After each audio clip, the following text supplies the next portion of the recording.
Lassie Farm, Part 2 of The Veldt by Ray Bradbury, from where we left off.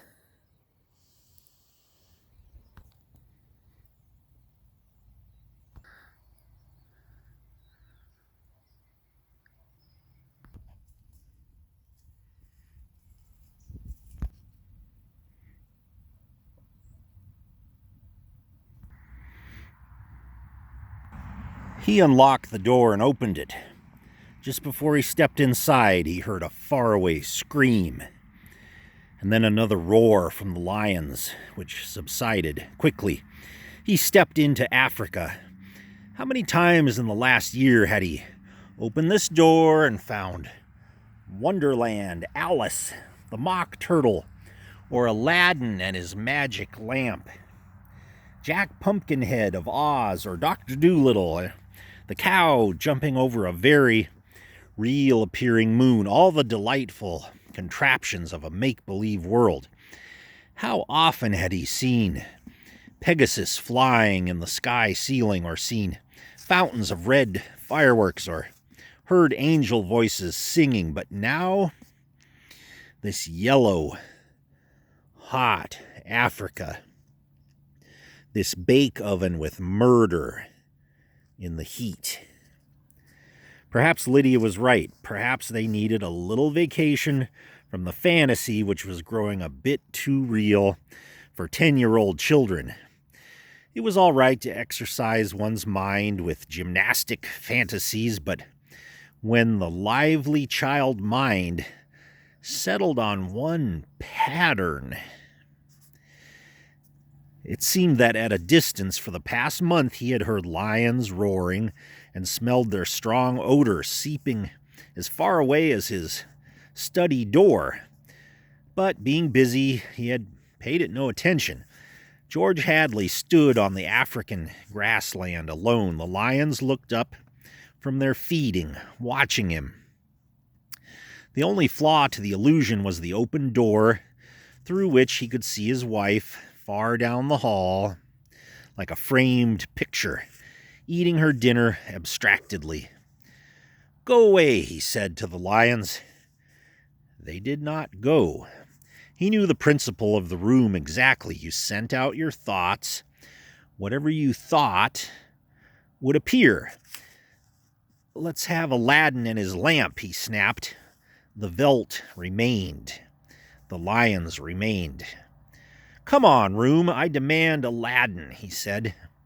Nothing happened. The lions mumbled in their baked pelts. "Aladdin!" He went back to dinner. "The fool room's out of order," he said, "or it won't respond. Or what?" "Or it can't respond," said Lydia, "because the children have thought about Africa and lions and killing so many days that the room's in a rut." "Could be. Or Peter set it to remain that way." "Set it?" "He may have got into the machinery and fixed something." "Peter doesn't know machinery." "He's a wise one for 10. That IQ of his." "Nevertheless, hello, Mom. Hello, Dad." The Hadleys turned. Wendy and Peter were coming in the front door, cheeks like peppermint candy, eyes like bright blue agate marbles, the smell of ozone on their jumpers from their trip in the helicopter. "You're just in time for supper," said both parents. "We're full of strawberry ice cream and hot dogs," said the children, holding hands. "But we'll sit and watch." "Yes, come tell us about the nursery," said George Hadley. The brother and sister blinked at him and then at each other. "Nursery?" "All about Africa and everything," said the father with false joviality. "I don't understand," said Peter. "Your mother and I were just traveling through Africa with rod and reel, Tom Swift and his electric lion," said George Hadley. "There's no Africa in the nursery," said Peter simply. Oh, come now, Peter, we know better. I don't remember any Africa, said Peter to Wendy. Do you? No.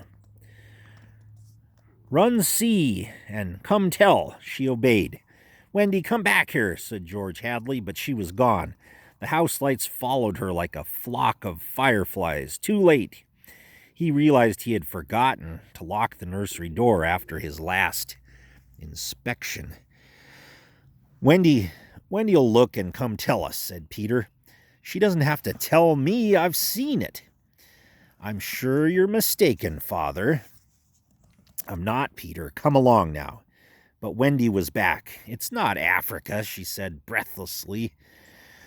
We'll see about this, said George, and they all walked down the hall together and opened the nursery door. There was a green, lovely forest, a lovely river, and a purple mountain, high voices singing. And Rima, lovely and mysterious, lurking in the trees with colorful flights of butterflies like animated bouquets lingering in her long hair. The African Veldt was gone. The lions were gone. Only Rima was here now, singing a song so beautiful it brought tears to your eyes. George Hadley looked in at the changed scene. Go to bed, he said to the children. They opened their mouths. You heard me. They went off to the air closet, where a wind sucked them like brown leaves. Up the flue to their slumber rooms. George walked through the singing glade and picked up something that lay in the corner where the lions had been. He walked slowly back to his wife. What is that? She asked. An old wallet of mine, he said. He showed it to her. The smell of hot grass was on it, and the smell of a lion. There were drops of saliva on it. It had been chewed, and there were blood smears on both sides. He closed the nursery door and locked it tight. In the middle of the night, he was still awake, and he knew his wife was awake. Do you think Wendy changed it? She said at last in the dark room. Yeah, of course. Made it from a veldt into a forest and put Rima there instead of lions? Yep. Why? I don't know, but it's staying locked until I find out. How did your wallet get there? I don't know anything, he said, except I'm beginning to be sorry we bought that room for the children. If children are neurotic at all, a room like that, it's supposed to help them work off their neuroses in a healthful way. I'm starting to wonder. He stared at the ceiling. We've given the children everything they ever wanted. Is this our reward? Secrecy, disobedience? Who was it that said children are like carpets? They should be stepped on occasionally. We've never lifted a hand. They're insufferable. Let's admit it. They come and go when they like. They treat us as if we were offspring. They're spoiled, and we're spoiled. They've been acting funny ever since you forbid them to take the rocket to New York a few months ago. They're not old enough to do that alone. Nevertheless, I've noticed they've been decidedly cool towards us since. I think I'll have David McLean come tomorrow morning to have a look at Africa. But it's not Africa now. It's green mansions and butterflies. I have a feeling it'll be Africa again. A moment later, they heard the screams. Two screams. Two people screaming from downstairs, and then the roar of lions. Wendy and Peter aren't in their rooms, said his wife. He lay in his bed with a beating heart. No, he said, they broke into the nursery. Those screams, they sound familiar, do they? Yes, awfully. And although their beds tried very hard, the two adults couldn't be rocked to sleep for another hour. A smell of cats was in the night air. "Father?" said Peter. "Yes." Peter looked at his shoes. He never looked at his father anymore, nor at his mother. "You aren't going to lock up the nursery for good, are you?" "That all depends." "On what?" snapped Peter. "On you and your sister. If you intersperse this Africa with a little variety, Sweden or Denmark or China.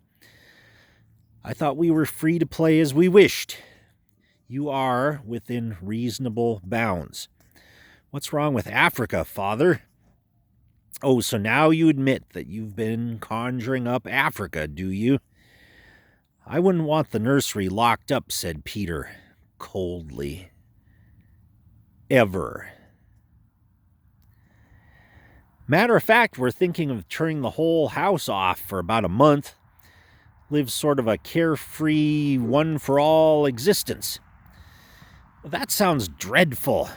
Would I have to tie my own shoes instead of letting the shoe tire do it? And brush my own teeth and comb my hair and give myself a bath? It would be fun for a change, don't you think?" "No, it would be horrid. I didn't like it when you took out the picture painter last month. That's because I wanted you to learn to paint all by yourself, son. I don't want to do anything but look and listen and smell. What else is there to do?" "All right, go play in Africa. Will you shut the house off sometime soon?" "We're considering it." "I don't think you better consider it any more, Father."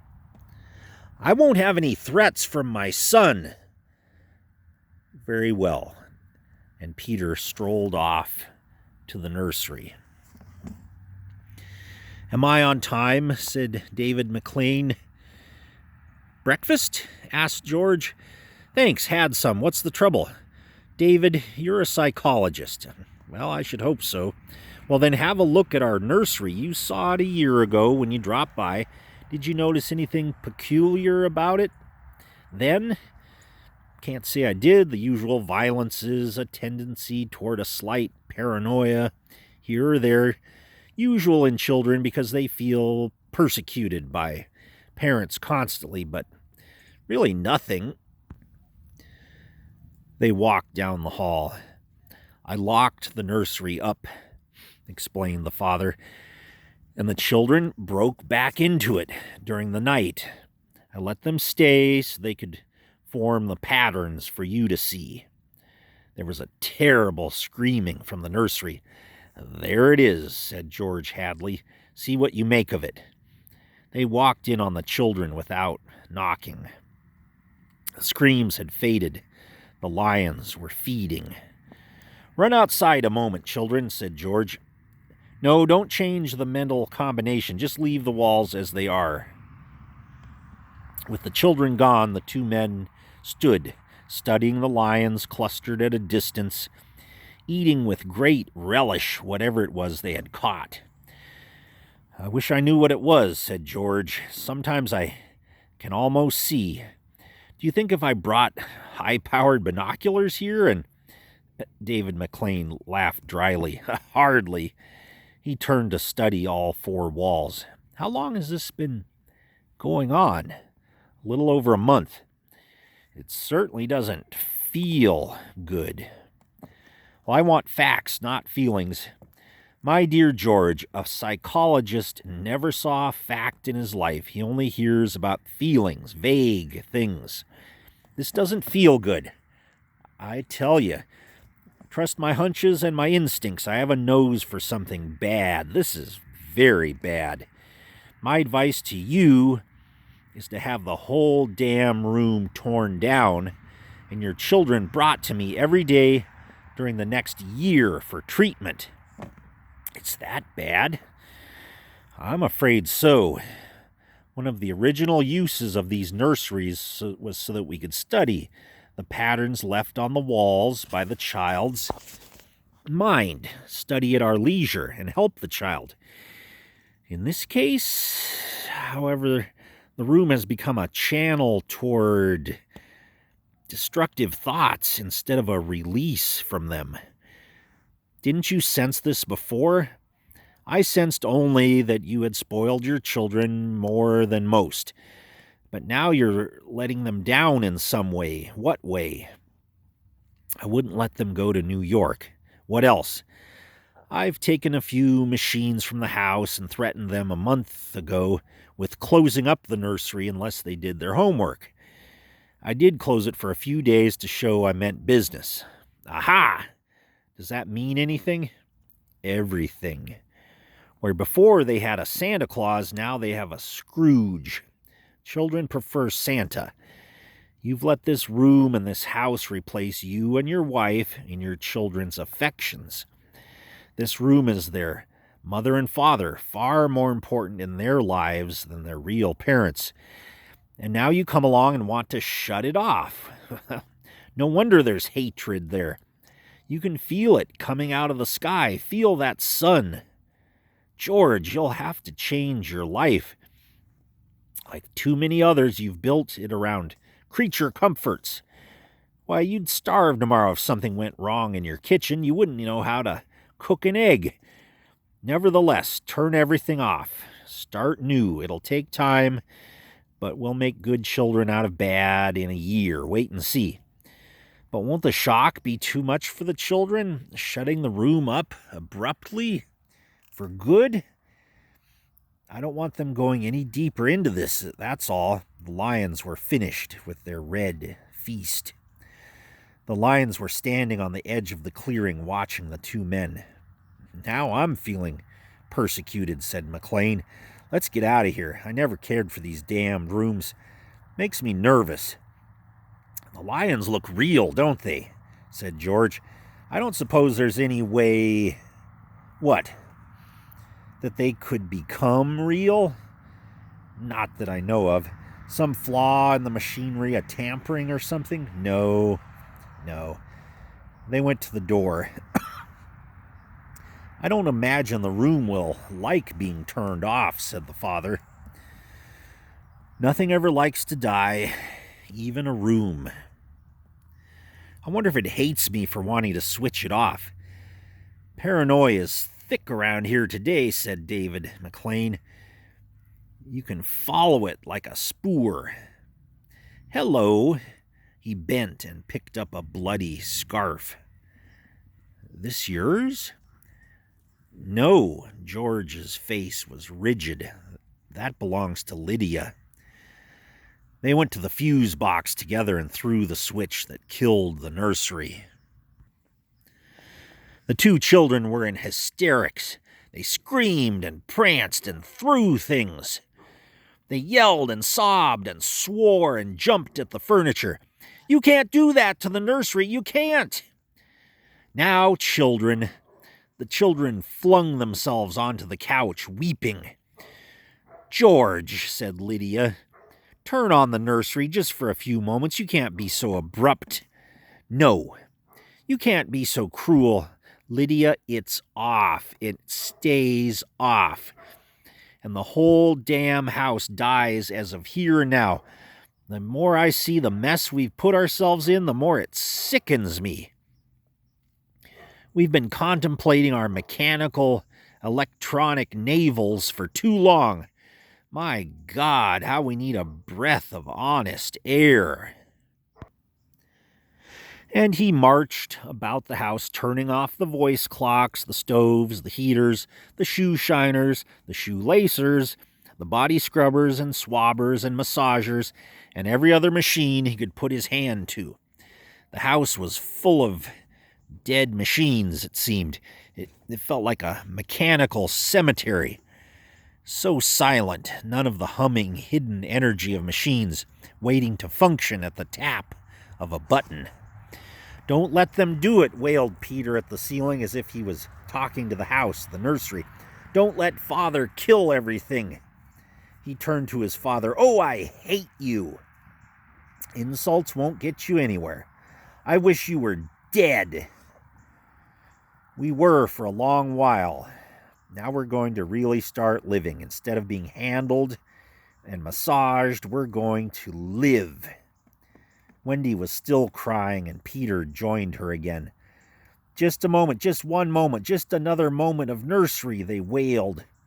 "Oh, George," said the wife, "it can't hurt." All right, all right. If they'll only just shut up. 1 minute, mind you, and then off forever. "Daddy, Daddy, Daddy," sang the children, smiling with wet faces. "And then we're going on a vacation. David McLean is coming back in a half hour to help us move out and get to the airport. I'm going to dress. You turn the nursery on for a minute, Lydia, just a minute, mind you." And the three of them went babbling off while he let himself be vacuumed upstairs through the air flue and set about dressing himself. A minute later, Lydia appeared. "I'll be glad when we get away," she sighed. "Did you leave them in the nursery? I wanted to dress too. Oh, that horrid Africa. What can they see in it? Well, in 5 minutes we'll be on our way to Iowa. Lord, how did we ever get in this house? What prompted us to buy a nightmare? Pride, money, foolishness. I think we better get downstairs before those kids get engrossed with those damn beasts again." Just then they heard the children calling, "Daddy, Mommy, come quick, come quick." They went downstairs, and the air flew and ran down the hall. The children were nowhere in sight. "Wendy? Peter?" They ran into the nursery. The Veldt was empty, save for the lions waiting, looking at them. "Peter? Wendy?" The door slammed. "Wendy! Peter!" George Hadley and his wife whirled and ran back to the door. "Open the door!" cried George, trying the knob. "Why, they've locked it from the outside. Peter!" He beat the door. "Open up!" He heard Peter's voice outside against the door. "Don't let them switch off the nursery and the house," he was saying. Mr. and Mrs. George Hadley beat at the door. "Now don't be ridiculous, children. It's time to go. Mr. McLean will be here in a minute," and then they heard the sound. The lions on 3 sides of them, in the yellow Veldt grass, padding through the dry straw, rumbling and roaring in their throats. The lions. Mr. Hadley looked at his wife and then turned and looked back at the beasts edging slowly forward, crouching, tails stiff. Mr. and Mrs. Hadley screamed, and suddenly they realized why those other screams had sounded familiar. "Well, here I am," said David McLean in the nursery doorway. "Oh, hello."